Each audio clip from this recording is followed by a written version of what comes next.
વડોદરામાં દશેરા નિમિત્તે વીએમસીની ખોરાક શાખાની ટીમનું ચેકિંગ. વાસણા ભાયલી રોડ પર આવેલ જગદીશ ફરસાણની દુકાનમાં ચેકિંગ હાથ ધરાયું.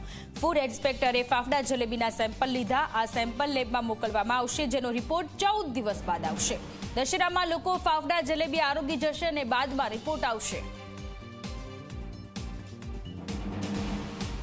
વડોદરા સહિત સમગ્ર દેશમાં આવતીકાલે દશેરા નિમિત્તે લોકો ફાફડા જલેબી આરોગવાના છે અને ખાસ કરીને ગુજરાતમાં મોટાભાગે લોકો ફાફડા જલેબી ખાતા હોય છે. ત્યારે આપ જોઈ શકો છો કે વડોદરા કોર્પોરેશનના ખોરાક શાખાની જે ટીમો છે તે વિવિધ વિસ્તારમાં ફાફડા જલેબીના વિક્રેતાઓને ત્યાં ચેકિંગ કરવા માટે પહોંચી છે. અત્યારે વાસણા ભાયલી રોડ પર આવેલું જે જગદીશ ફરસાણ માર્ટ છે ત્યાં ફાફડા અને જલેબીના સેમ્પલ લેવામાં આવી રહ્યા છે, જેને લેબોરેટરી ખાતે મોકલવામાં આવશે.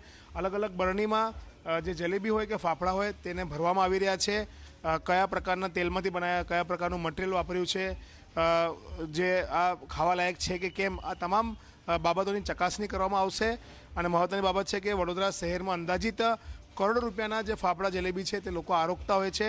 સવારથી જ લાંબી લાંબી લાઈનો લોકોની દુકાનોમાં પડતી હોય છે. ત્યારે અત્યારે આ એક દુકાનમાં ચેકિંગ ચાલી રહ્યું છે. મંગુભાઈ છે ફૂડ ઇન્સ્પેક્ટર, તેમની સાથે આપણે વાત કરવાનો પ્રયાસ કરીશું.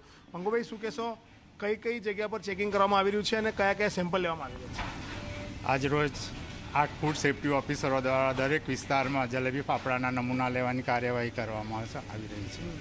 શું ધ્યાન રાખવામાં આવે છે ખાસ કરીને સેમ્પલ લેતા સમયે કઈ કઈ વસ્તુઓ લેવામાં આવી રહી છે? સેમ્પલ લેતી વખતે દુકાનમાં શિડ્યુલ 4નું પાલન થાય છે કે નહીં તે જોવામાં આવે છે.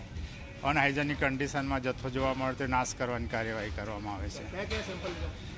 અત્યારે અહીંથી ફાફડાનું ફોર્મલ સેમ્પલ લેવામાં આવે છે. જલેબીનો જથ્થો લેવાનો હોય છે એ કાયદા મુજબ ન હોવાથી સર્વેલન્સ સેમ્પલ લેવામાં આવે છે. કેટલી દુકાનોમાં તપાસ થશે? આજે 2 દુકાનોમાં તપાસ થશે. આનો રિપોર્ટ ક્યાં સુધીમાં આવે? તમે અહીંયા અને ક્યાં મોકલશો? રિપોર્ટ ક્યાં સુધીમાં આવશે? આ સેમ્પલ પબ્લિક હેલ્થ લેબોરેટરીમાં મોકલવામાં આવે છે. રિપોર્ટ 14 દિવસમાં આવતો હોય છે. તો સપોઝ જો અનસેફ હોય તો શું કાર્યવાહી થાય? અનસેફ હોય તો કોર્ટમાં કેસ દાખલ કરવાની કાર્યવાહી, કોર્ટમાં કેસ થતો હોય છે. મંગુભાઈ બારિયા છે કે જેમની સાથે વાત થઈ, તેઓ કહી રહ્યા છે કે અત્યારે ફાફડાના અને જલેબીના સેમ્પલ લેવામાં આવ્યા છે.